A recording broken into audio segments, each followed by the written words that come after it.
Bueno, buenas noches, qué gusto vernos con tanta gente que nos conocemos, con tanta gente con la que hemos caminado durante mucho tiempo este camino de seguir trabajando por nuestros derechos, por los derechos de nuestros pueblos, desde este trabajo y desde este núcleo de nuestra fe.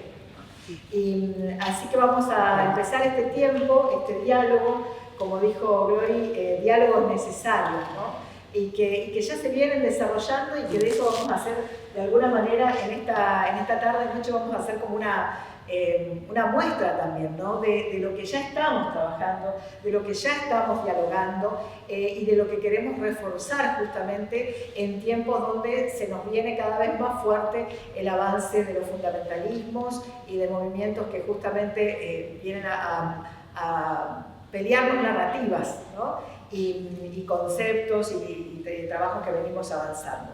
Yo voy a hacer la presentación de quienes nos van a acompañar en esta noche. Voy a empezar por aquí, por la izquierda, con Paula Fogel.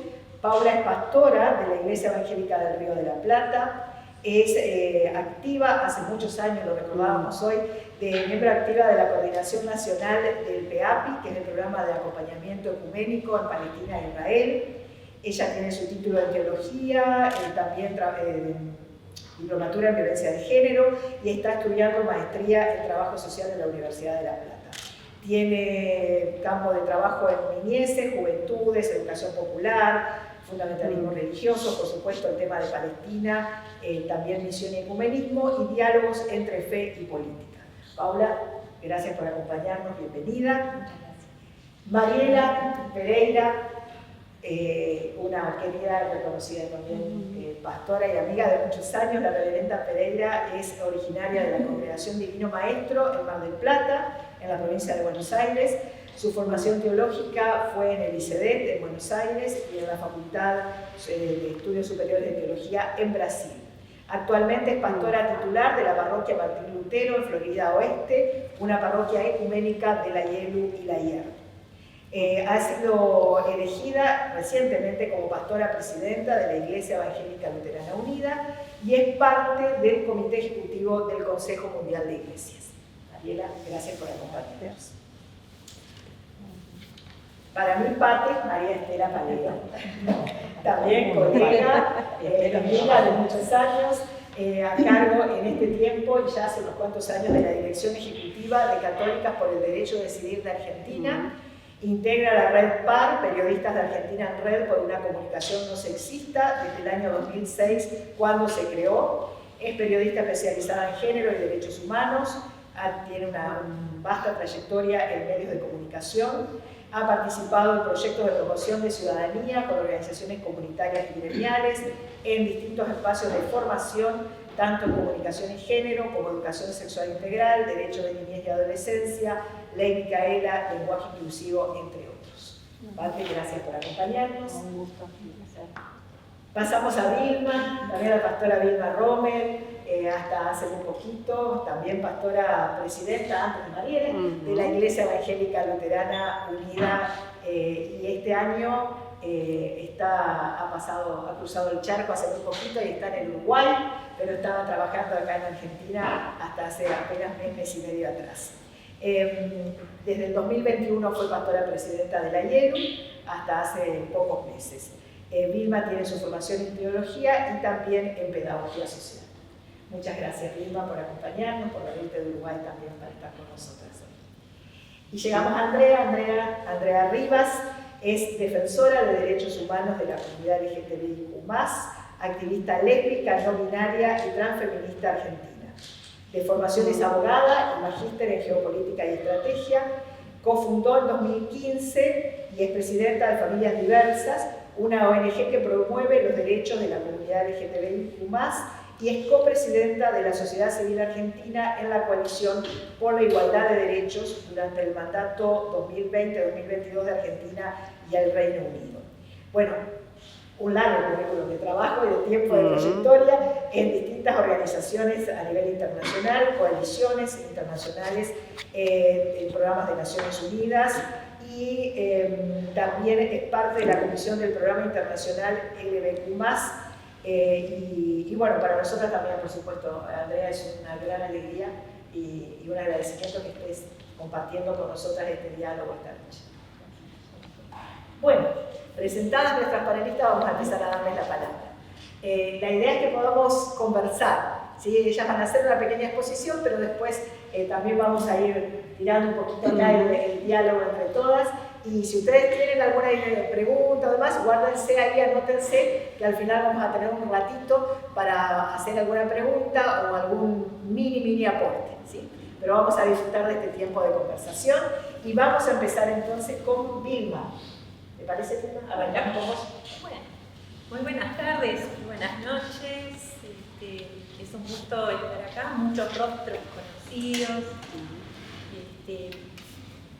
Y bueno, nos volvemos a desafiar en torno a esta mesa para repreguntarnos.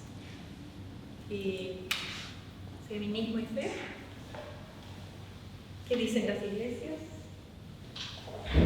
¿Qué rol jugó en nuestra sociedad, en nuestra cultura occidental?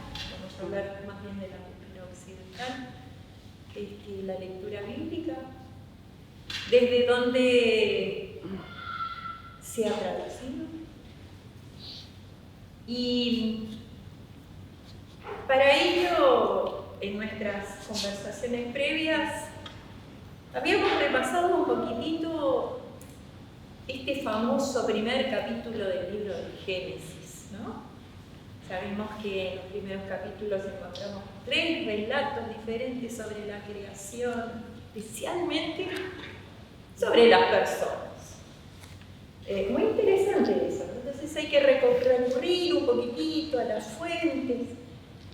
Y lo primero que descubrimos es que, es verdad, para una cultura hebrea donde no había acceso a lectoescritura, y lo poco que podría haber sucedido se traduce de manera pedagógica redactando los famosos 7 días de la creación. Dentro de esos días de la creación también nos relatan pedagógicamente para poder comprender este mundo maravilloso que Dios crea y que los seres humanos vamos transformando y deformando, permítanme decirlo. Y cuando digo deformando es porque siempre hay intereses creados y recreados sobre los cuales tergiversar interpretaciones. Y desde ese lugar quiero llegar al 6.º día de la creación, así nos dice el libro de Génesis, cuando habla de la creación, que todo lo anterior fue creado para crear al ser humano. Cuando vamos a la fuente, ¿no? Esta famosa palabra, Adán, Adamá, vemos que se crea desde la tierra un ser humano a imagen y semejanza de Dios. E inmediatamente el libro de Génesis nos hace un llamadito de atención a imagen y semejanza de Dios. Y recién después empieza a hacer una división de la sexualidad. Interesante.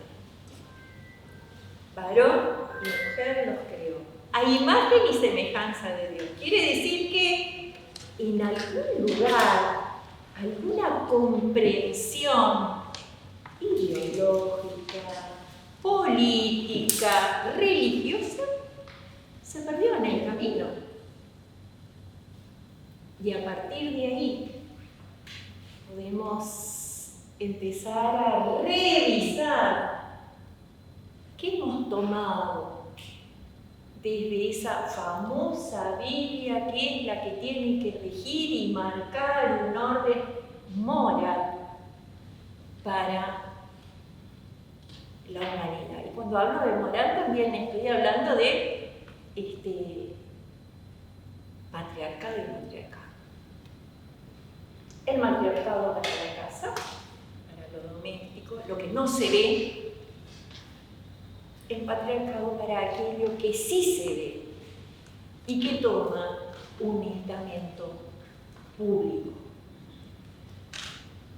¿Cuánto daño se ha hecho a la humanidad a partir de interpretaciones oportunistas de aquello que intenta todavía hoy regir la vida de las personas?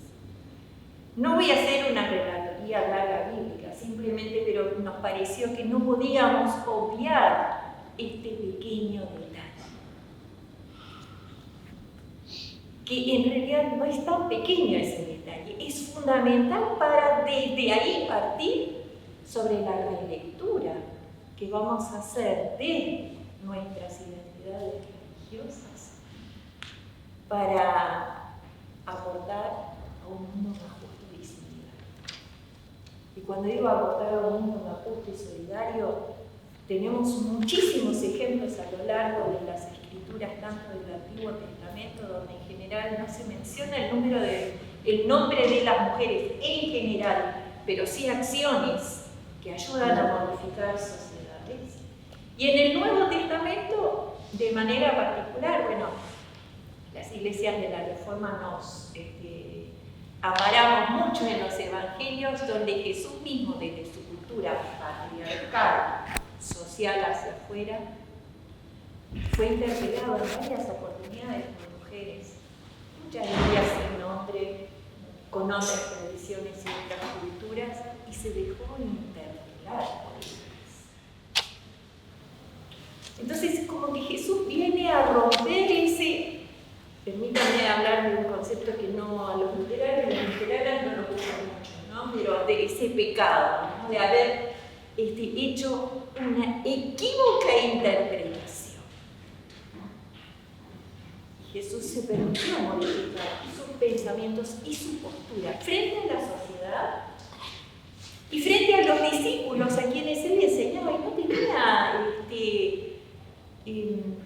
prejuicios en decir, es verdad, tu fe me ha enseñado y me ha transformado. Y para terminar este pedacito, es muy difícil pensar en 15 minutos, quería venirme un poquitito más acá y al tiempo de la Reforma, ¿no? Donde también cuando hablamos de la Reforma protestante, quienes se aparecen escribiendo grandes tomos de la Reforma protestante, tratando de, por un lado, revertir esas lecturas bíblicas erróneas, hablando de la gracia de Dios, recuperando el concepto del amor, de un Dios que crea a la humanidad, y crea una humanidad para vivir en armonía, para vivir en justicia, para vivir en integralidad en medio de las grandes diferencias. Resulta que en ese tiempo de los reformadores tampoco aparecen las mujeres de una manera visible. Recién, lamentablemente, a partir de la década del 2000 en adelante, a partir del 2000 en adelante, se recuperan grandes aportes que han hecho mujeres reformadoras, cuestionando la sacramentalidad, cuestionando los dogmas de las iglesias, que de hecho fueron silenciadas y recién ahora se retoman esos escritos que casualmente saben dónde estaban, en los cajones del fondo de los escritorios históricos. Es decir, lamento tener que decir esto, pero me parece que es un punto de partida para entender por qué hoy todavía, siglo XXI, debamos discutir estos temas y generar y trabajar en pos de derechos para todas las personas en la diversidad cultural de pensamiento y de formas de ser y de conocer. Por aquí dejaría en primera instancia. Gracias, Vilma, porque ahí ya nos traes un montón de elementos, ¿no? que vienen a poner la base de alguna forma. Por ahí nosotros quienes estamos trabajando el tema sabemos que viene por ahí, ¿no? Pero cuando nos encontramos con las compañeras que vienen de otras organizaciones y queremos establecer estos diálogos, me parece sumamente importante poder aportar este dato de que cuando nos sentamos a hablar, intentando tender puentes hacia las organizaciones que están trabajando igual que nosotras, también tenemos un montón de frentes internos a donde todavía no hemos podido tender puentes.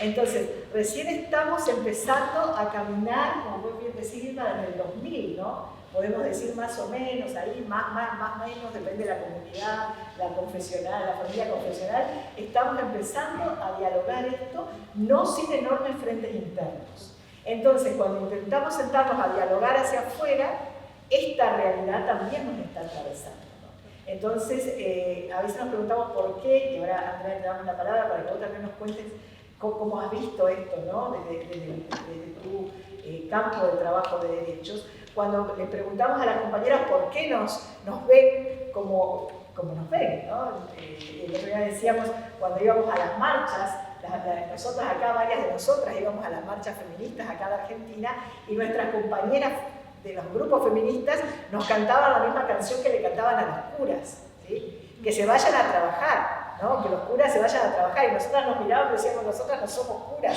pero era toda la misma bolsa, ¿no? Era la Iglesia Católica y nosotras también. O sea, ¿por qué nos miran así? Bueno, tenemos apenas 20 años de empezar a caminar y empezar a poder hablar en nuestras iglesias, no sin frentes de conflicto e inclusive mucha discriminación con respecto a quienes estamos trabajando estos temas, y eso hay que decirlo y ponerlo en la mesa de entrada, ¿no? Porque no estamos hablando de quienes todas lo saben, sino de las que están haciendo también apenas pequeños incipientes puentes hacia adentro. Andrea, nos gustaría que desde tu campo de trabajo, de derecho, nos cuentes cómo ves esto, cómo te encontrás con nosotras, ¿no? Los espacios de... Bueno, voy a empezar desde algo muy simple para después ir, que no es tan simple en realidad, pero para ir a decirte cómo es el encuentro hoy y las dificultades, ¿no? A mí, en una actividad, me acuerdo, se acercó un nene, yo usaba mucho una pulsera con la bandera LGBT siempre, y se acercó un nene trans, yo estaba bajando algo y me dijo, bueno, vos sos mi amiga. Medio que me descolocó, le dije, qué bueno, muchas gracias, pero digo, ¿por qué me decís eso? No, porque tenés la banderita, entonces si yo tengo un problema, yo voy a venir a hablar con vos. Entonces, a mí me parece que hay un tema de visibilidad de quiénes son nuestros amigos en las comunidades de fe. Porque muchas de las personas LGBT hemos sido personas de fe. Algunas, en mi caso, las hemos tenido que abandonar, enterrar, por lo mal que nos han hecho sentir en su momento las personas a las que hemos recurrido en nuestras propias comunidades.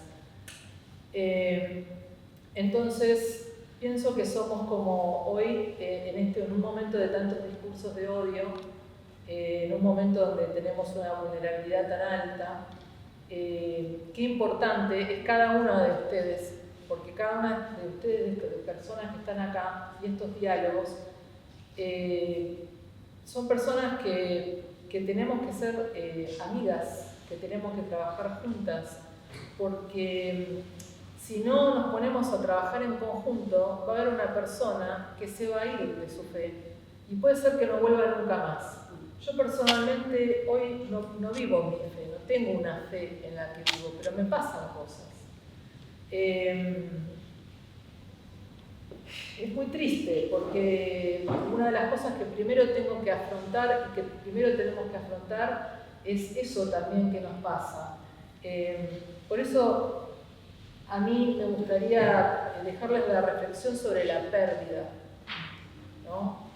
Tenemos que reflexionar sobre lo que también vamos a perder, sobre el dolor que se causa cuando una persona en nuestra comunidad es parte de una comunidad y siente que ahí tiene un amigo, una amiga, y cuando se anima y pasa por un montón de barreras, porque hay algo que se llama el armario.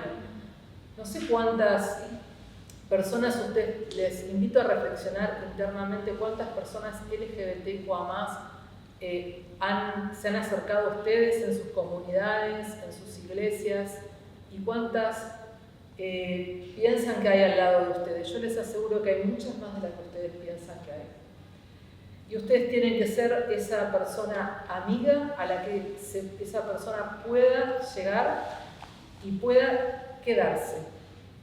Porque muchas de nosotros hemos podido llegar a hablar con un cura, con alguien de nuestra comunidad. Y la verdad que mi experiencia, solo ahora me acuerdo de un cura muy bueno, pero yo lo veía a él y cuando lo veía y me iba a confesar y charlaba, después veía toda una estructura enorme que me odiaba.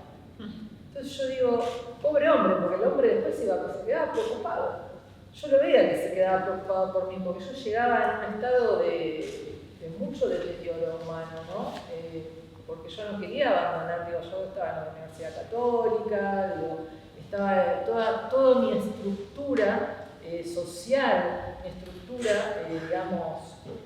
de toda mi crianza, estaba fundamentada. Entonces era no solo ir hacia mi sexualidad y vivir plenamente mi sexualidad, sino que también significaba tener que perder toda mi comunidad, toda una vida prácticamente.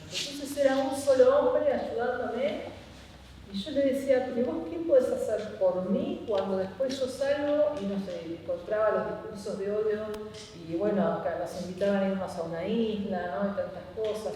Y hoy se encuentra lo mismo. La verdad, cosas terribles. Entonces, por eso hablo de la pérdida. Y en las interpretaciones bíblicas, para uno no llenarse de la negatividad, yo la verdad que una vez leí un libro que me impactó muchísimo, la verdad que lo recomiendo, es de un jesuita, que es Jesús histórico. Entonces la verdad que yo cuando pienso todo lo que hacía Jesús y lo pongo en mi corazón, lo pongo en mi alma, ¿no?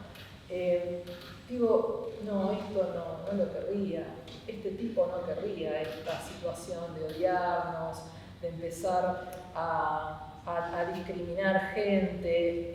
La verdad que ahora nosotros estamos haciendo una investigación de las prácticas de conversión en Argentina y desgraciadamente les tengo que informar que una de las principales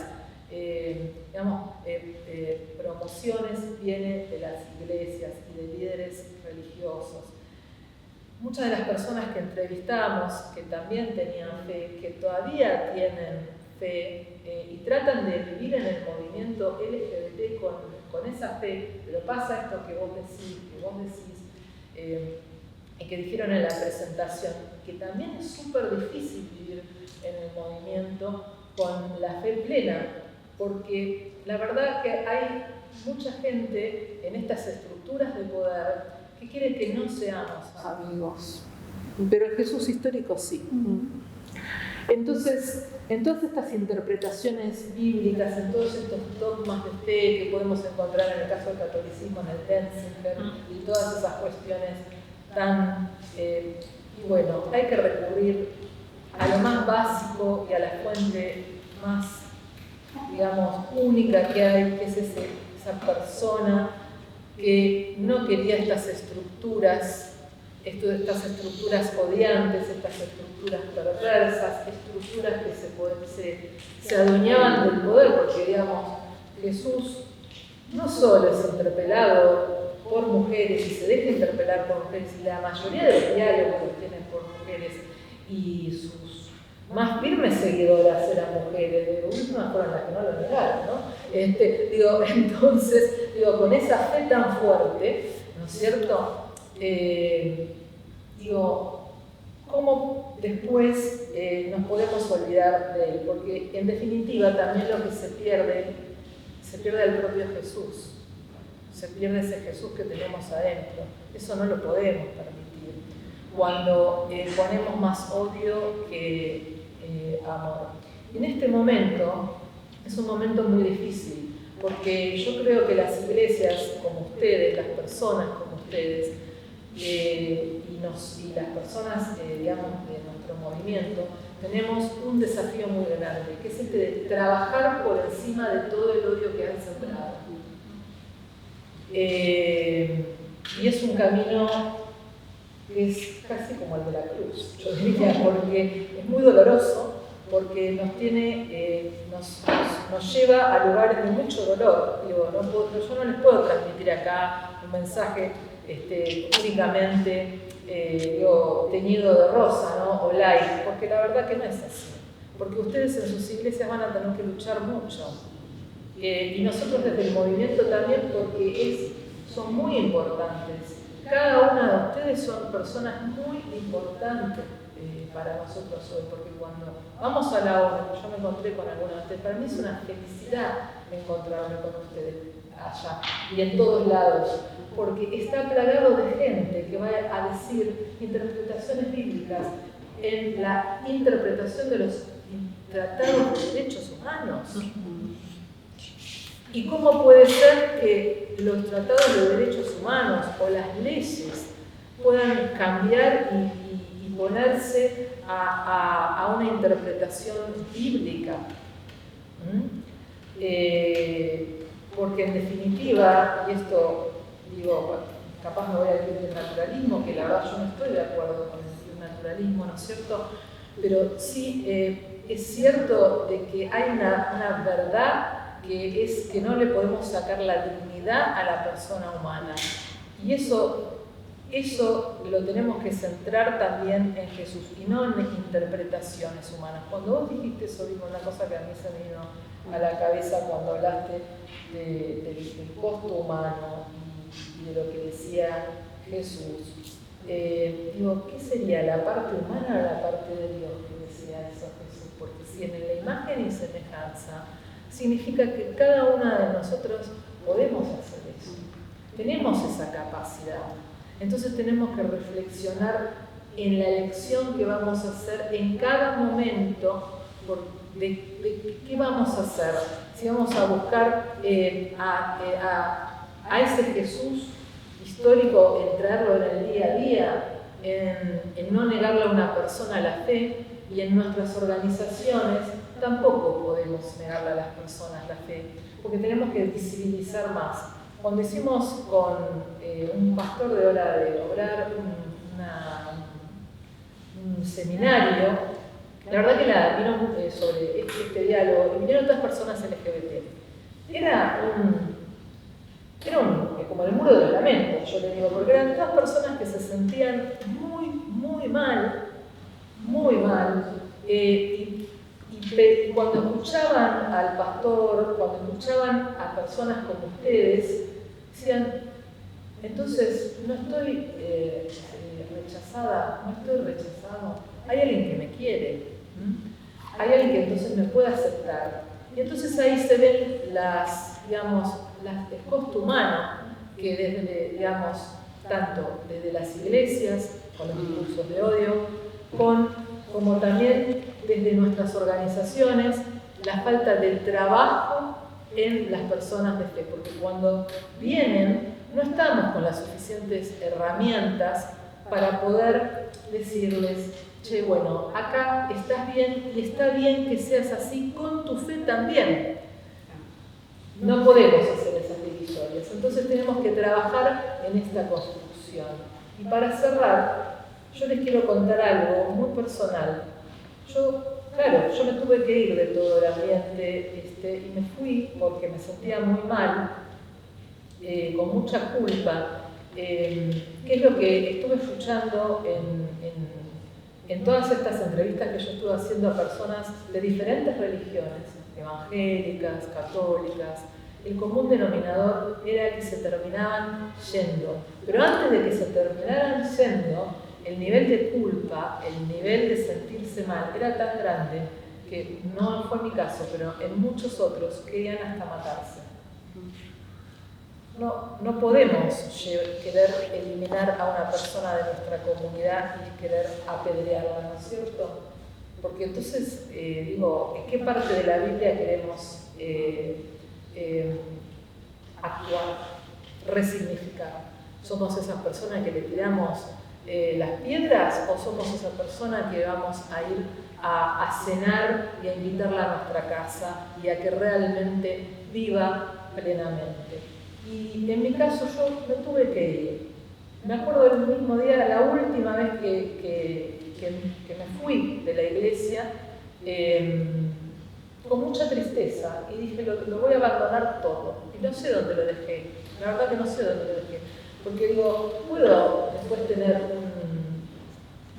evidentemente hay algo, una fibra que queda ahí, pero lamentablemente es una fibra muy dañada, entonces no podemos dañar tanto, porque después hay que volver a construir. Y en eso es lo que yo les quiero decir, la construcción del diálogo depende, hoy es nuestra tarea, nuestro desafío. Yo me acuerdo que, bueno, yo dejé de lado toda una vida, ¿no es cierto? Y con ella mucha gente y muchas amistades que me caían muy bien, y me fui. Y bueno, una vez, hace muy poco tiempo, me hicieron una nota en el diario donde yo aparecía con mi esposa, hasta con mi hijo, bueno, que no apareció la cara. Y bueno, las periodistas, porque sos periodista, le gusta, viste, hablar, indagar de de lo mal que te fue, que vos le cuentes toda la parte jugosa, ¿no? Entonces, claro, yo conté cosas muy duras. Y al otro de esto salió en la primera plana de La Nación en domingo. Y el día lunes me contacta un chico de mi época, de cuando yo iba a la iglesia católica, que era de una mente ultra conservador. Y la verdad que siempre nos caíamos muy bien, y después nos encontramos en el trabajo y yo nunca le podía decir nada a él, ¿no? La verdad que lo quiero mucho, y yo creo que él también. Y él me mandó un mensaje y me dijo, te felicito por tu familia, ¿no? Y yo dije, la verdad que me puse a llorar en ese momento, porque dije, dos personas que se encontraron en la fe, dos personas que se quieren, y que yo nunca me animé tampoco, ¿no? Y me di vuelta porque hubo tanto rechazo de otras personas. Y yo dije, y él tomó la iniciativa, agarró el teléfono, porque yo creo que él supo, porque yo también me fui. Se dio cuenta ese día. Me dijo, me conmovió mucho tu historia, te quería decir esto. Entonces yo ahí me di cuenta que él había entendido todo, y me había entendido, y que a partir de ahí podíamos seguir siendo amigos, y nada había estado mal. Entonces, apostar a eso en cada una de sus comunidades. Muchas gracias. Gracias, Andrea. Gracias. ¿Y cómo querés apostar? Simplemente una pequeña disgregación, aclaración, así como se puede. La Biblia no fue escrita por Dios. Tenemos que partir de esa base. No fue escrita por Dios. Y cada vez que se lee en alguna de las instituciones es palabra de Dios, en realidad estamos faltando la verdad. Porque la Biblia fue escrita por seres humanos, con fe, sinceramente, a partir de una memoria cultural, histórica, étnica, emocional, y cuentan lo que entienden sobre cómo Dios se ha manifestado en sus vidas y en su sociedad. Pero es una perspectiva. Y simplemente quiero aclarar esto, y yo creo que desde esa lente tenemos que empezar a entender también cuando alguien dice es palabra de Dios o es pecado o es condena. Es decir, siempre los seres humanos estamos condenando, juzgando, discriminando, matando. Gracias, Irma. Sí, yo me quedé con esto que vos decías hoy cuando hablabas de los relatos, ¿no? Y qué lecciones hacemos también, o se han hecho a lo largo de la historia, con estas ideas de moralidad y sobre todo de control, ¿no? De control de los cuerpos, y sobre todo de los cuerpos justamente diversos, de los cuerpos de las mujeres, pero no de otros cuerpos, ¿no? Porque si no, la misma sociedad que dice salvemos la familia, por el otro lado no dice nada cuando hay adulterio, cuando hay abandono de las mujeres embarazadas, cuando no se pagan las cuotas alimentarias, etcétera, etcétera. O sea que el control, siempre la elección fue patriarcal, ¿no? Para controlar justamente los cuerpos que se salen de las normas y las mujeres y nuestras sexualidades diversas. Patriarcal y el mercado. Claro. Y el mercado. No lo podemos dejar. Exactamente. Bueno, ahí vamos. Y ahora vamos a ir, gracias a las dos, vamos a ir con Pate, que justamente Andrea ponía el ejemplo, ¿no?, de la Iglesia Católica, y hasta ahora veníamos hablando, Vilma hizo más ahí una mirada, una aproximación desde las comunidades protestantes. Bueno, vos estás en católica con el derecho a decidir, que ha sido históricamente también para muchas de nosotras, de las iglesias, una de las primeras aliadas. Y siempre ha llamado la atención que eran católicas las que eran aliadas nuestras, ¿no? Ese fue el rol siempre importante de católicas en Argentina, y también sé que ahí detrás de tu rol ahora en Católicas por el Derecho a Decidir también hay una mujer de fe, ¿no?, que también seguramente transitó estos tiempos de que y afloje con su propia fe. Así que te escuchamos, Pablo. Gracias, Clau. La verdad es que, en primer lugar, bueno, agradecer también porque toda la convocatoria ha sido muy amorosa, y porque pese a que no teníamos, yo por lo menos no tenía experiencia de compartir estos espacios con las compañeras, de solo encontrarnos, de asomarnos en las primeras reuniones preparatorias, encontramos coincidencias. Y ahora escuchando un poco a Vilma y a Andrea, es como que tengo que volver a pensar todo lo que me ha preparado, porque salen muchas cosas muy conmovedoras. Y me parece que esto, ¿no?, de cómo quienes venimos de una experiencia quizás más silvestre, de fe, de creencia. Yo vengo de una familia donde mis papás, mi papá y mi mamá eran fuertes creyentes de la Iglesia Católica, pero de esa iglesia muy revolucionaria de los 60, de los 70. Tuvieron 7 hijos pensando en que se precisaban niños para amanecer, digamos, venía de toda esa carga, y de pronto yo también me sentí impulsada. Digo, hay tantos placares de donde salimos, de donde salir, ¿no?, que también me parece que cuando yo hablaba André, me acordaba también lo que me pasaba a mí cuando yo quería hacer la comunión y me hacían hacer cosas que a mí me parecían absurdas, que no tenían que ver con lo que en mi casa se practicaba respecto de esa familia numerosa, que compartíamos todo, que nos divertíamos, que jugábamos, y ahí era como todo tan serio, tan solemne, tanto castigo por cada cosa, que me fui sintiendo expulsada, hasta que por cuestiones periodísticas me encontré con estas mujeres que decían que eran católicas y que eran feministas. Yo pensaba, cuando hablamos recién con Vilma, me decía, yo escribí mi primer artículo de aborto en el 94. En el 94 creo que no sabía ni qué era la palabra aborto. Yo no la había escuchado. Y en el 2004, indagando sobre qué había sido del feminismo en la Argentina, que la directora de la revista para la que trabajaba, Mónica, ¿no?, dijo, eso ya fue, eso ya pasó, eso fue en los 60, 70. Y yo insistí para hacer esa nota y leo esta organización y encuentro en su estatuto que ellas promovían el debate del aborto. Yo no podía creer lo que estaba leyendo, y pensábamos esto, ¿no?, ese tiempo que es aquí nomás.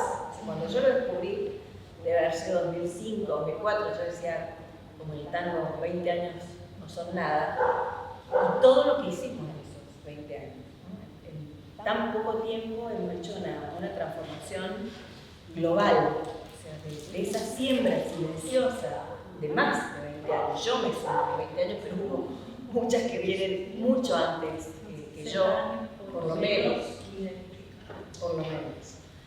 Entonces, todo ese trabajo a mí me llevaba a pensar cómo actualizar lo que en ese momento fue una consigna que construimos, ¿no?, lo de educación sexual para decidir, anticonceptivo para no abortar y aborto legal para no morir.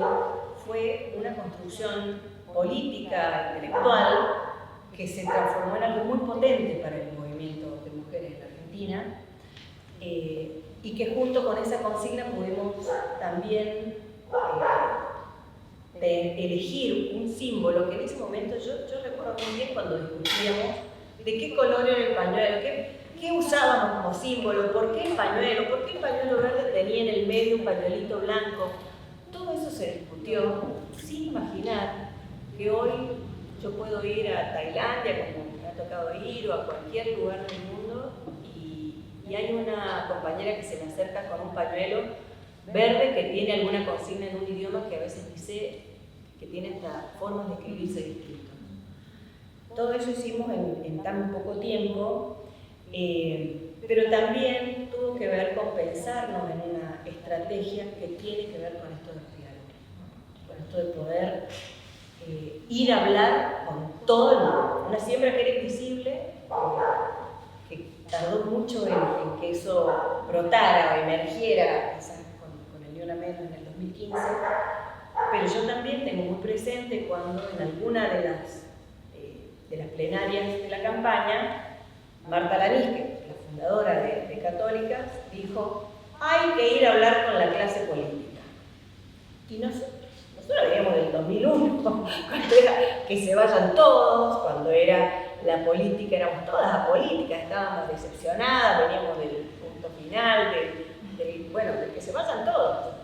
No sabíamos ni dónde, cómo se armaba el Congreso, o sea, no teníamos ni idea de qué existía ahí adentro. Entonces me parece que fue una audacia. Siempre recordamos una frase de Marta que dijo: nada nos resultó poco y nada nos resultó imposible, porque hasta los gestos más pequeños eran importantes, pero también lo utópico había que ponerlo en la agenda. Y en ese marco poder ir a hablar con las periodistas, con las profesionales de la salud, con los políticos y las políticas, fue un entrenamiento de escucha, de democracia, de diálogo, que yo creo que es lo que a mí más me enseñó el feminismo.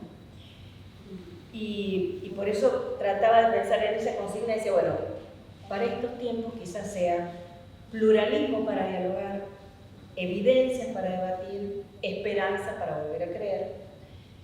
Empezando con esta idea de pensarnos pluralmente, es un momento donde todo tiende a que estemos cada uno en su kiosquito y en su ranchito.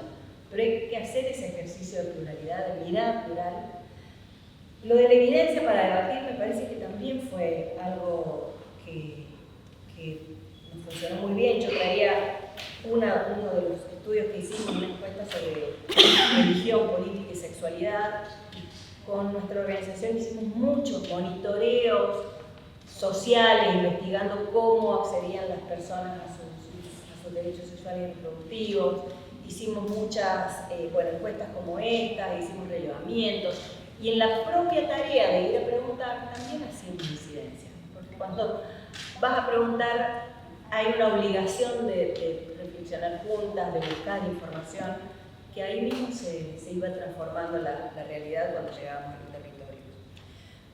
Pero a su vez, los resultados de esas investigaciones, de esas encuestas, de esos monitoreos, son súper importantes para poder argumentar, porque si no, hablamos simplemente de lo que me parece, de lo que yo vi de mi vecina. Entonces poder tener datos concretos, duros, y asimismo también trabajar en la argumentación teológica, como han hecho mis compañeras que son más especialistas que yo en eso, poder leer de nuevo los textos, revisar, intercambiar con otras miradas teológicas también. Toda esa construcción de evidencia científica, apostando también a la evidencia científica, yo creo que también es una herramienta que no hay que abandonar nunca.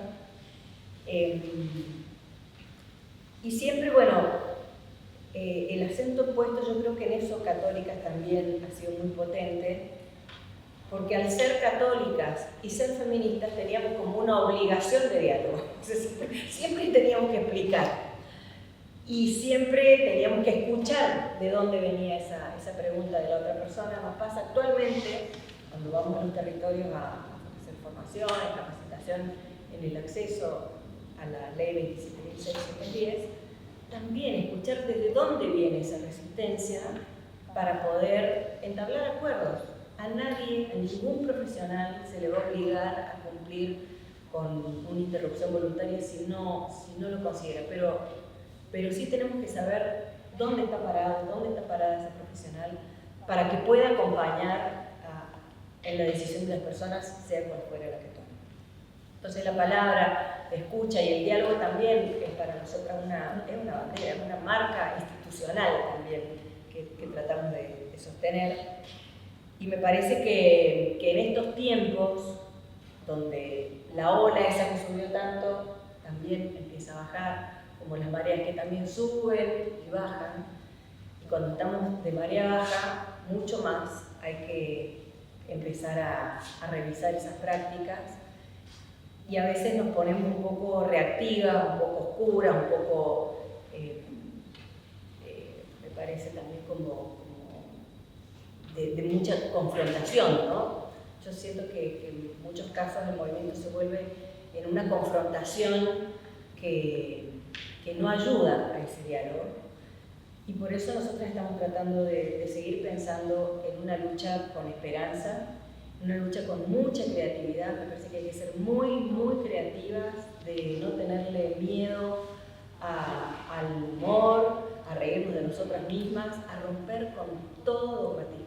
Yo creo que tenemos un gran desafío. Yo he discutido a veces mucho adentro de mi propio movimiento ciertos dogmatismos, mucho de la comunicación, mucho de a quién le hablamos, esto de dejar de cazar en el zoológico, dejar de hablarnos a nosotras mismas, dejar de estar con el feministómetro en la mano, y poder pensarnos como un paradigma de convivencia humana, pacífica, amorosa y de equidad.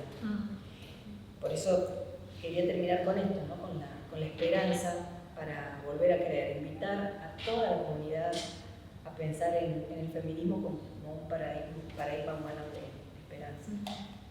No sé cuánto de tiempo no te veremos. ¿Ah? Sobró tiempo. Bueno, muchas gracias, Pate. Pensaba en tantas, dejaste tantas puntitas ahí que podríamos seguir tirando, ¿no? Pero el tiempo nos va a ir corriendo, pero viene Paula y justo ahí te voy a tirar un par de puntitos ahí para esto. Me quedé pensando lo de la evidencia, ¿no?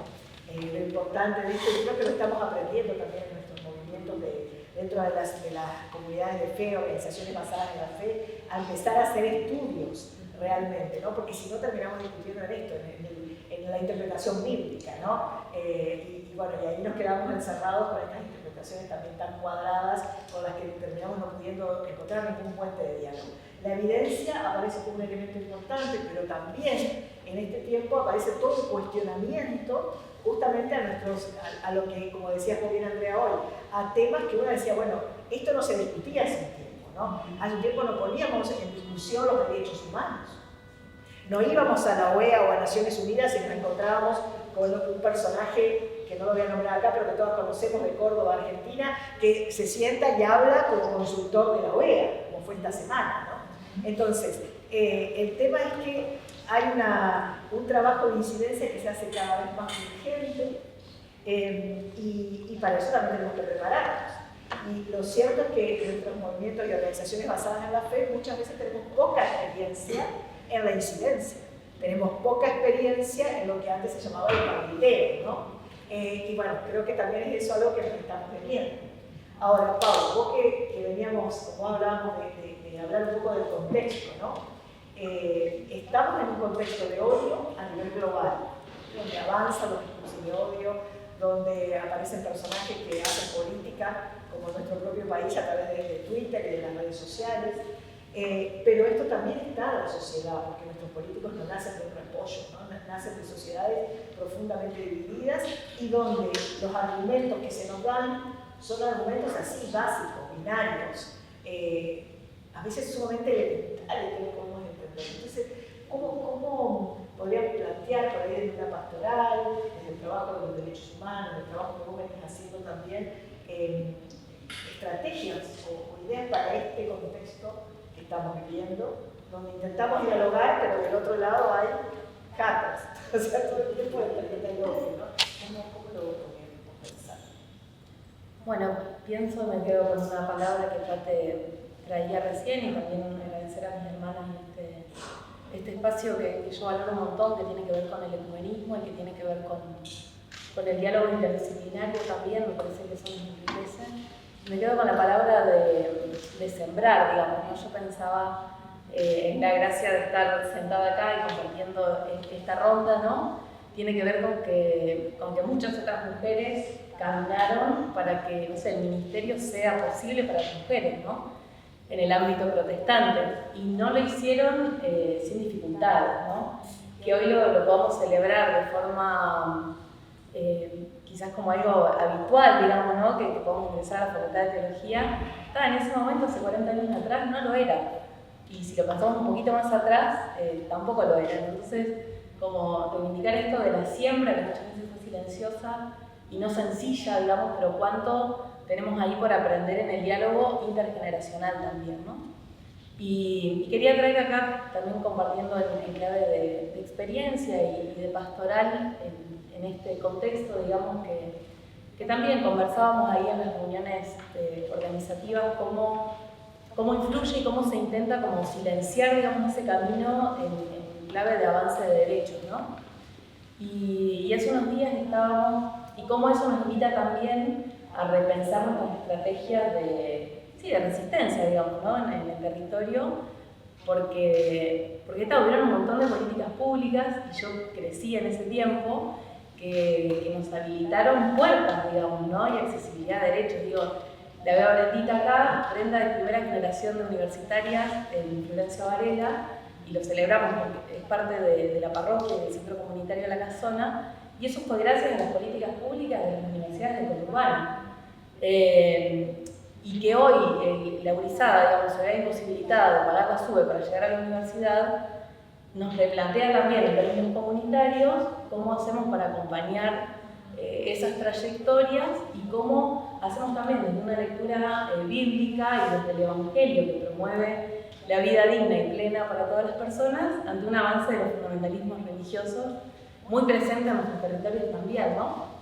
Entonces, ahí compartir una experiencia cortita que se dio en una reunión del área de niñez el otro día en la parroquia de Florencio Varela, en la Casona, donde acompaña pastoralmente, que estábamos hablando de cuán importante es como defender la trinchera, ¿no? Esto de que, bueno, hay momentos donde nos tenemos que guardar un poco y bueno, quizás volver a estudiar, a repasar, a ver cómo llegamos hasta donde estamos, y tomábamos como dos experiencias, ¿no? En un momento decíamos, bueno, qué gracia tener una huerta en el lugar, ¿no? La parroquia tiene un patio grande atrás, una huerta que se empezó a labrar en un campamento de jóvenes universitarios. Y justo había sido, ese momento yo me anoté acá las palabras que se le prohibió decir al INTA, ¿no? El Instituto Nacional de Tecnología Agropecuaria. Se prohíbe hablar de cambio climático, de agroecología, de sustentabilidad, de género, de biodiversidad, de huella de carbono y de prohuerta, ¿no? Y parece casi irrisorio cuando la Urizada está comiendo una vez al día, con suerte, la semilla del prohuerta que muchos de nosotros recibimos en la escuela, bolsitas, ¿no? ¿Se acuerdan de las bolsitas del INTA? Que promueve eso, el cuidado, la biodiversidad, la producción de la propia comida. Entonces, ¿qué peligro, o sea, como pregunta, ¿no? ¿Qué peligro acarrean estas palabras que hay que censurarlas? En clave de pensar también qué aconteció en las dictaduras en Latinoamérica, qué palabras se prohibieron, se censuraron, qué canciones. Y qué gracia también, pero cómo ser conscientes de que habitamos un espacio que cuenta con una huerta, en donde defendemos la agroecología y queremos aprender más a vincular ahí la lectura del Evangelio alrededor de la mesa y de compartir esos alimentos, pero cómo ser conscientes de que somos también parte de una trinchera que hay que cuidar porque está siendo como cascoteada, digamos, en términos simbólicos y en términos reales y concretos, digamos, ¿no? Y también en la misma reunión, las pibas, digamos, que tienen ahí entre 25 y 30 años, educadoras, planteaban la necesidad de tener un taller de ESI porque hay un grupo grande en el espacio de niñez que está pasando al ser el grupo de preadolescentes, ¿no? Adolescentes. Entonces, bueno, las preguntas que aparecían, las inquietudes, ¿no? Decíamos, bueno, vamos a contactar a la Fundación Hora de Orar y vamos a pensar ahí un taller en conjunto. Y también decíamos, che, qué bueno que contemos con un espacio en donde también tenemos personas aliadas, formadas, y en donde podemos continuar abordando algunas temáticas que se censuran, o por lo menos que se intentan censurar, y que eso afecta a la vida de las pibas, de las mujeres en su mayoría, digamos, porque si lo pensamos en términos educativos, de salud, tiene que ver con eso. Entonces, cómo reivindicar esto, digamos, y pensaba ahí como en esta experiencia del Evangelio, ¿no? Donde había banquetes de muerte también, ¿no? Vengo así pensando como en la semilla, la tierra, digamos, los territorios, los cuerpos. Digo, el banquete que da el rey Herodes, donde se pide la cabeza de Juan el Bautista, era un banquete donde había comida, donde había exceso de comida y donde se disputaba políticamente también, bueno, a ver quién había que bajar, ¿no? Y estamos hoy ante banquetes de muerte también, donde evidentemente hay unos pocos que se están quedando con mucho, que están celebrando, sí, cenas donde pueden elegir qué comer, y una mayoría en nuestro país que lastimosamente no tiene la posibilidad de acceder a una alimentación justa, digna, y cómo celebrar ahí también desde el Evangelio banquetes que sean de vida, en términos de comida real y concreta, porque es comer y luego vamos a pensar, pero también en términos de desentramar, digamos, y de construir algunas miradas que están también muy presentes en el territorio y que tienen que ver con los fundamentalismos, ¿no? El año pasado estábamos en una reunión de familias del Jardín Comunitario de Quilmes, que es un jardín que tiene la congregación, donde se aborda la temática de ESI, en el Jardín ya de Infantes de 4 y 5, y una mamá se emociona un montón cuando la directora cuenta que se va a abordar desde la ESI el año, digamos, ¿no? Y que la pisadita iba a tener actividades y todo eso, y se larga a llorar porque cuenta que viene de una iglesia muy fundamentalista donde se había ido por situaciones de violencia y que se alegraba un montón de que su peque ahora iba a tener sí la posibilidad de construir como otra subjetividad, ¿no? Entonces digo, qué valioso, ¿no? Y que como iglesias podamos como abrazar esto que acontece, ¿no? Y por el otro lado pensaba también en esto de cuánto nos enriquecen también los diálogos que nos abren, digamos. Yo pensaba como la fe y lo pensaba como interreligiosamente, y ahí lo quería vincular también con la experiencia del programa de acompañamiento ecuménico en Palestina e Israel, y este diálogo que hay con espacios feministas también de la sociedad civil, y que es súper interesante también en esto de las preguntas que aparecen, como Pate decía, ¿no? Católica y feminista, y para mí personalmente a veces como mujer y pastora, ¿no? Como preguntas que decís, che, pero estamos ya en otros horizontes y ya caminamos eso, pero hay lugares, instancias donde aún son diálogos que es como, bueno, que estamos comenzando. Entonces, esa riqueza también de pensar también en deconstruir, no sé, ahí nos ha pasado con compañeras, de repensar todo lo que es nuestra mirada y la construcción del Islam que tenemos desde el occidente, y qué acontece cuando estamos en el territorio, ahí, digamos, donde también vientre y tierra como espacios de reproducción de la vida, de cuidado, pero también de disputa, de colonización, están ahí, digamos, ¿no? O sea, lo vemos con la situación que acontece en Palestina, lo hemos visto como acompañantes ecuménicos, y esta propuesta también testimonial, que me parece que construye otras narrativas posibles, que tiene que ver con esta propuesta del programa del Consejo Mundial de Iglesias, que es como vengan y vean y vayan y cuenten, ¿no? Que es del Evangelio también, ¿no? Contar aquello que hemos visto y oído, y cómo eso tiene la potencia que tiene la semilla, digamos. Yo después de la experiencia y de volver de Palestina y de ver esa ocupación ilegal que sufre el pueblo desde hace más de 70 años, como recuperaba estas dos palabras que son sembrar y parir, digamos, ¿no? Como, sí, en una clave literal, pero también como pensándolo como algo trascendente, digamos, ¿no? Cómo abrazamos y defendemos la vida en contextos que no son lejanos, porque tienen que ver con pueblos originarios, digamos, ¿no? Cómo entrecruzar esas luchas, tender esos puentes y sabernos parte de esto, porque somos parte de este mundo. Entonces, cómo sumamos ahí desde la esperanza y en clave de que pueda mejorar, digamos, ¿no? Como creyendo en eso. Es como ante narrativas que intentan también desesperanzarnos, agotarnos, dividirnos, ¿no? Pensarnos como islas. Bueno, como recordar, digamos, estas rondas y quiénes son nuestras personas aliadas. Y ahí cierro con esto, una experiencia cortita. Yo me crié en la provincia de Entre Ríos, en un ambiente rural, pero lo más cercano es una ciudad que es adventista, es Libertador San Martín, Puigari, conocida por varios, donde, claro, la denominación adventista es muy fuerte, entonces todo lo que tiene que ver, digamos, con diversidad, derechos sexuales y reproductivos, mala palabra, ¿no? Y era el grupo de jóvenes el único lugar donde podíamos hablar de algunos temas, ¿no? Y eso fue, ahora lo pienso, de avanzada, 25 años atrás, ¿no? Tipo, íbamos a los campamentos de jóvenes y nos mostraban los métodos anticonceptivos, hablábamos de algunas cuestiones. Después de 2006, la ESI, digamos, ¿no? Como la iglesia y ahí ya la fundación proponiendo espacios de capacitación, de animarnos y vengan y vamos a hacer esto y tal otra cosa, cosas que parecían como re nuevas, pero digo, en ese momento, era el único lugar, la iglesia, en donde podíamos hablar de algunos temas, ¿no? Entonces, ¿cómo?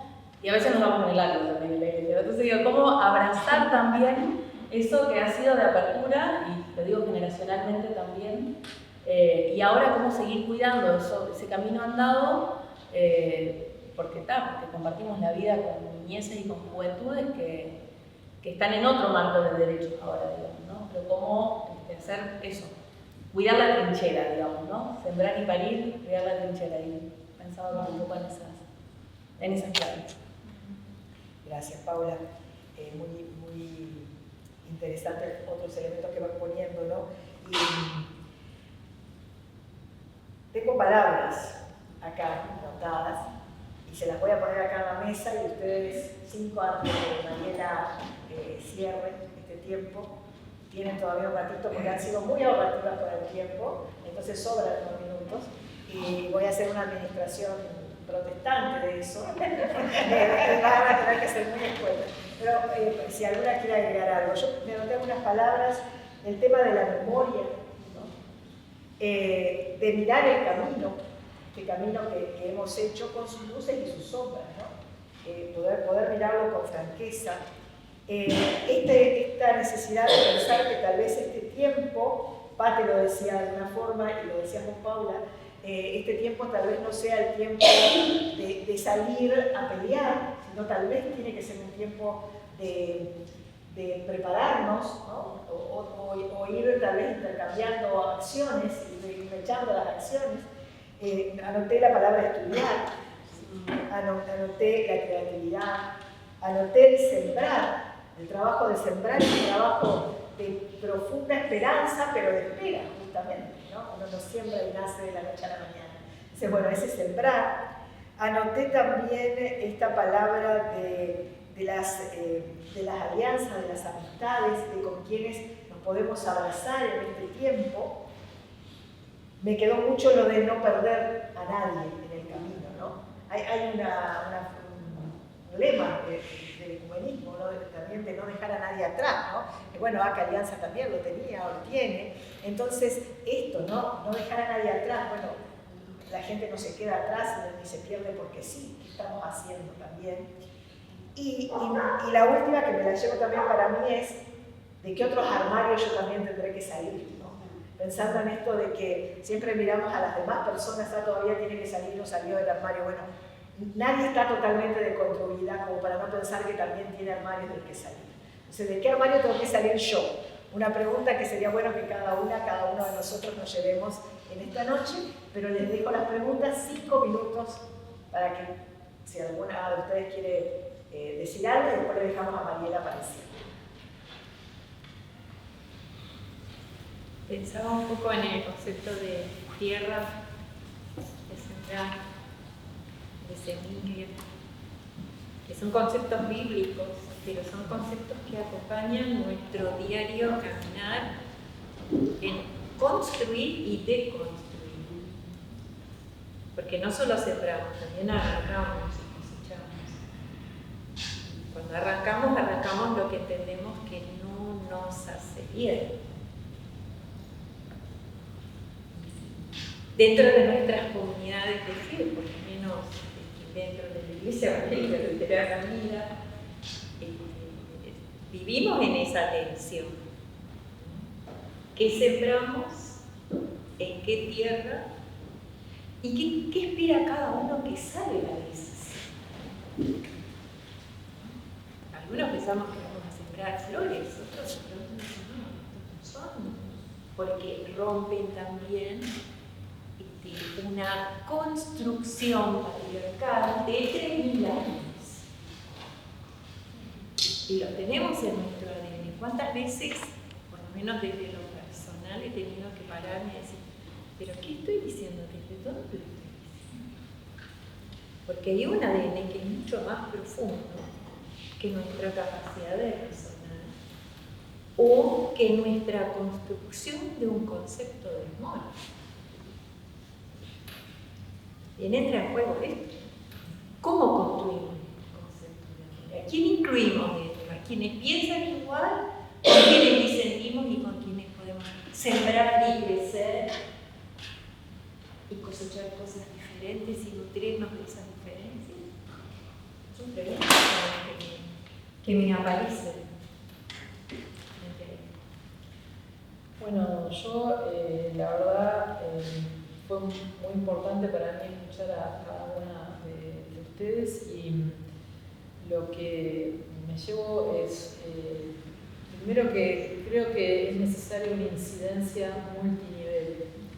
Sí, tienen que estar al lado, muy preparadas, tienen que estar al lado nuestro y nosotros tenemos que estar al lado de ustedes. Llámenos y si, o sea, realmente desde el movimiento tenemos que trabajar en sentarnos al lado de ustedes, en tener herramientas para todas las personas LGBT que son de fe, porque si no parece que fueran personas apátridas. No podemos dejar ese limbo, ¿no? Porque al final parece el purgatorio donde nos ponemos en vida y no puede ser así. No puede ser así. Entonces tenemos que trabajar para que eso cambie y lo tenemos que hacer en conjunto, porque también nosotros tenemos que estar más con ustedes. Ahora les invito a que nos comprendan también que muchas veces ya hemos estado y que a veces tener que ir a un lugar de tanto rechazo y dolor es muy difícil. Entonces, a construirlo desde el amor, ¿sí? Y respecto de la incidencia multinivel, ¿por qué lo digo? Porque tienen que estar como, para mí, sentarnos cuando vamos a la ONU, estar sentadas juntas, como me ha tocado, y eso fue muy bueno. Y también en las comunidades, porque la gente se mata y se muere de hambre, y se queda excluida en las comunidades, en el territorio. No se va a matar en la ONU. Se va a matar en los suicidios que ocurren de las personas LGBT, que ocurren en los barrios. Y la verdad que yo conozco muchos chicos que se han matado, muy jóvenes. No podemos, no podemos permitir eso. Tenemos que estar.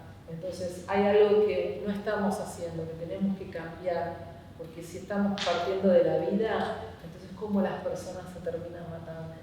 Ese costo humano es muy importante, tratar de revertirlo.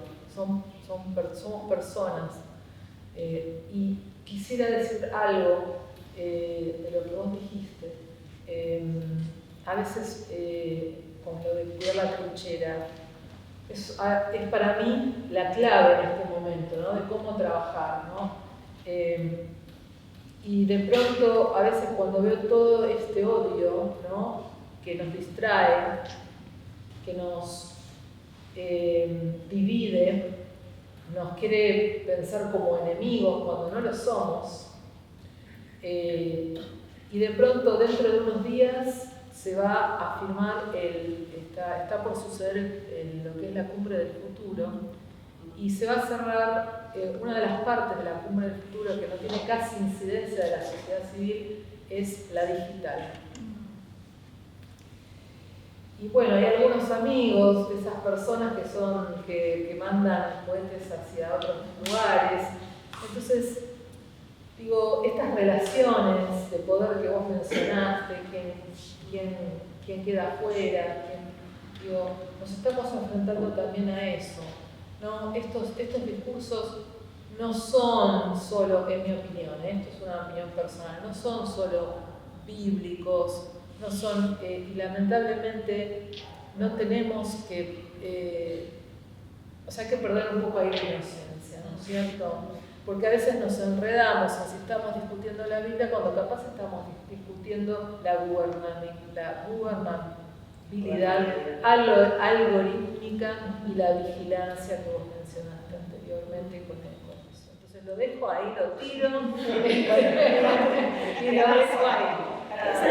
Ese tema ya es para todo el... Pero bueno, lo dejo porque me parece que bueno, si vamos a la agenda la ponemos. Bueno, vamos a tener que empezar a hacer los estudios. Bueno, lamento que se nos fueron los 5 minutos, así que, pero le voy a dar ahora el tiempo a Mariela, y en todo caso, si Mariela también hace un ahorro de tiempo, será un empate un poquito más. Qué desafío, ¿no? Porque yo también adopté un montón de palabras, pensamientos, y es un momento de síntesis y de volver a juntar fuerzas y de volver a establecer diálogos. Y anotaba sobre todo el tema de disputar el lugar. Y volvemos a disputar el lugar y volvemos a disputar los lugares y repensar estrategias para sostenernos mutuamente en un contexto que nos está asfixiando. Y yo notaba de Andrea cuando decía el tema de los discursos de odio y cómo esto desvitaliza, quita la vida literalmente, no solo de las personas que son afectadas por los discursos, sino de la sociedad toda y especialmente de las iglesias. Y inmediatamente cuando escuchamos discursos de odio pensaba en las autocensuras. Cuando uno escucha que alguien tuvo que irse en un lugar porque no lo sienten más como propio, eso es un rechazo fuerte, una marca en la vida de la persona y de esa comunidad que ha perdido un miembro también, ¿no? Eso pensaba cuando te escuchaba hablar, y que muchas veces los discursos de odio tienen esa fundamentación bíblica, entre comillas, porque los fundamentalismos no son bíblicos, son discursos de odio legitimados con palabras bíblicas. Y haciendo una caminada, sobre todo en nuestra historia occidental, pensaba en los movimientos de la teología feminista que empiezan a volver a abrevar en la Biblia, sobre todo en esta parte del continente americano. ¿Saben con quién? Con el movimiento sufragista. Porque agarraban la Biblia y le decían, ustedes no pueden, porque la mujer tiene que estar en la casa con su marido, sosegada. Es más, nos trataban como si fuéramos intelectualmente menores a los varones. Y una mujer que era medio y agarró la Biblia y dijo así, bueno, vamos a leer. Y vamos a interpretar y vamos a disputar ese lugar. Yo no creo que haya que bajar el perfil. Yo creo que hay que elegir algunas batallas. Y hay que sostener el discurso y hay que sostener teológicamente y en la diversidad, o diversidades, ¿no? Porque a veces hablamos de la diversidad y pensamos solamente en cuestiones de género y de sexualidad, pero hay tantas diversidades disputando los lugares desde lo social, desde la clase, desde la diversidad cultural, que van perdiendo también agenda y territorio. Y ahí estamos nosotras para decir, esos dos batismos no tienen más lugar en este medio. Me gustó mucho lo que se empieza como a dialogar otra vez, y para mí el desafío que me dice cuando dice, bueno, vamos a cerrar, vamos a hacer un discurso que proyecte, que dé esperanza, es muy difícil en este medio y ante tanto atropello a derechos de las personas, esos discursos de odio que nos desvitalizan, rescatar esa imagen positiva de las iglesias, porque cuando uno prende la tele y anda taca, la verdad que lo que ve es totalmente lo otro. Y yo digo, bueno, ser una utopía pensar en que uno puede volver a disputar y a poner en agenda aquello que venimos sosteniendo hace no 40, hace 60 años, hace 100 años, hace 500 años en época de la Reforma, hace 3000 años en las primeras mujeres que donde encontraban un lugar decían, este es nuestro lugar, acá este es nuestro momento. Creo que no hay contradicciones en los diálogos. Muchas veces hay contradicciones cuando decimos defendemos posiciones y no encontramos puntos de acuerdo. La homogeneidad, la verdad que no es felicidad para nadie. Hasta esta madre tierra nos dice que cuando hay monocultivo la vida no prospera, ¿no? Y pensaba en la lista de palabras que vos traías del Instituto del INTA. Digo, qué contradicción que aquel lugar donde debería estar promocionando, buscando la nueva vida y buscando el acceso para todas las personas sobre la alimentación, diga esto no, esto no, esto no. Eso también es autocensura. Que un organismo del Estado acceda a decir estos temas no se hablan, también habla de la autocensura. No creo que sea el momento de replegar y creo que por eso también estamos acá, porque estamos estableciendo puentes. Esto es algo que se da no como promoción, sino como resultado de muchos encuentros previos, no es que nace acá. Esto se viene sosteniendo y promoviendo con intencionalidad desde Acta Allianz, desde las iglesias, desde diferentes espacios en donde decimos que la vida para todas las personas debe ser digna y debe ser promovida. Y pensaba también en la riqueza, ¿no?, de este intercambio de miradas. Y de una palabra que está como muy de moda ahora que se llama la empatía y que en el imaginario bíblico habla de la misericordia, que es ponerse en el lugar de lo que está viviendo la otra persona, sin juzgar, sin prejuzgar, y haciendo eso que muchas veces dentro de los movimientos feministas es como que tenemos banderas muy altas y algunas personas piensan como que están allá muy lejanas, ¿no? Y ese lenguaje como muy lejano en lo cotidiano. Y algo que aprendimos por lo menos del movimiento cuando fue en Brasil, todo el movimiento de Bolsonaro, que fue dejando un montón de diversidades atrás, que hacían un cantito que a mí me gustaba, que decía que nadie debe soltar la mano de nadie, que uno debe acompasar el ritmo a las personas que van quedando más relegadas, porque cuando vos vas dejando gente relegada, todas, todos, todes quedamos atrás. Entonces pensaba en eso, ¿no? Que importante es asumir que nadie está totalmente deconstruido, que ninguna persona en ninguna iglesia está totalmente lejana o fuera de algún alcance, y qué importante también es escuchar estas críticas profundas hacia la institucionalidad que muchas veces defendemos, porque somos iglesias pero también somos instituciones y a veces para seguir funcionando nos olvidamos de pilares que tienen que ver con esa utopía que es una promesa que es la fe a la cual sostenemos. Espero realmente que realmente la utopía por la que yo sueño y pienso es que en algún momento nadie tenga que irse de ningún lugar, porque el lugar es nuestro. Si lo vemos en una perspectiva teológica, el lugar es de Dios y este entorno le pertenece, no nos pertenece.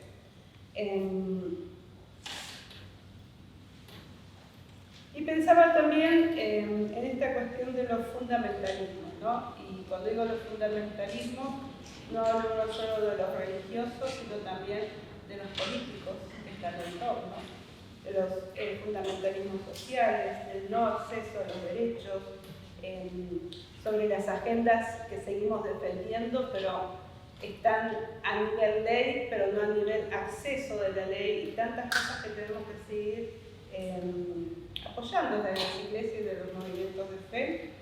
Y bueno, y esta maravilla que tiene que ver con provocar los diálogos. Y cuando uno provoca diálogos, gracias a Dios, diría yo, hay desacuerdos y hay voces disonantes, pero en esa disonancia, como sociedad, como iglesias, como encuentro, vamos transformándonos para hacer una cosa nueva y diferente. Entonces, para cerrar esto, creo que sí, que es momento de moverse, que es momento de agitar astutamente, así como aquella Meredith agarró esa Biblia y dijo, pero nosotras tenemos derecho a votar, porque la Biblia, la verdad, ustedes dicen que dice eso, pero realmente con estos anteojos, esta Biblia, que yo estoy leyendo como mujer, dice otra cosa. Y así también se accedió al voto para mujeres. Entonces, pensaba, no sé por qué me vino esa imagen en la cabeza mientras estábamos charlando todas. Esperemos, disputemos el lugar, sostengámonos sin soltar la mano de ninguna hermana, de ningún hermano, de ninguna hermana. Gracias, Mariela, muchas gracias. Y bueno, en este diálogo nos gustaría, ya hablamos bastante, abrir el espacio para ustedes. Tenemos 10 minutitos y es poco tiempo, ya sé, pero después va a haber un momento que vamos a compartir algo rico y ahí podemos seguir hablando, ¿sí? No se preocupen que vamos a tener todavía espacio de charla. Entonces lo que les pediríamos es, si hay varias personas que quieren decir algo, valoraríamos mucho si son preguntas para las panelistas, por ejemplo. Aprovechen que tienen la oportunidad de tener estas 5 mujeres valiosísimas acá para hacer alguna pregunta, si les parece. Y si no, si es algún comentario, lo más breve posible para que otra persona también pueda hablar. Yo voy a intentar, no es una respuesta sobre el concepto de culpa, sino una pequeñísima anécdota que había en un jardín de infantes, 2 niñitas muy chiquititas, 2 años, y decía, ella tiene la culpa. Y yo pensaba, ok, se ve que en la casa se habla del concepto de culpa. Hablando con las familias, la familia dice, no sabemos dónde encontró esta palabra. Y es una imagen que me quedó dando vueltas en mi sensibilidad, en mis emociones. Y la palabra culpa también fue inventada para ejercer poder de unos sobre otras. Así nació. Y poder utilizar ese poder es quitarse responsabilidad de equivocación a quien le corresponde. Entonces, también se mal usó a la religión con este concepto de culpa, porque mientras alguien se sienta débil, sumiso, frágil, hay otra persona que puede decidir qué debe hacer. Entonces,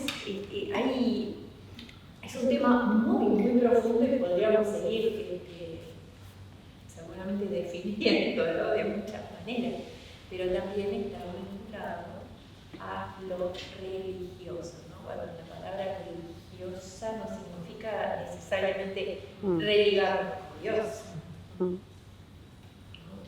Nos gusta utilizar ese concepto, es decir, ¿cómo me religo con Dios? Y en realidad, ¿cómo nos religamos entre nosotros y cómo nos escribimos unas y unos a otros? Cuando desde esta perspectiva se trata de modificar y de aprender unas y unas.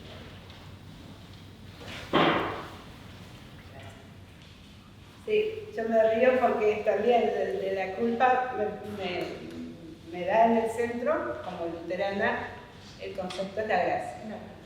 Y siempre que escucho la palabra culpa, tenemos una amiga en común, que es Cristina Conti, una teóloga, y ella siempre hace cuestiones así muy concretas. Entonces te agarraba un papelito y lo hacía así, esta es la culpa, decía, no sacar afuera. Porque ella decía, la culpa es manipulación y no es un concepto teológico.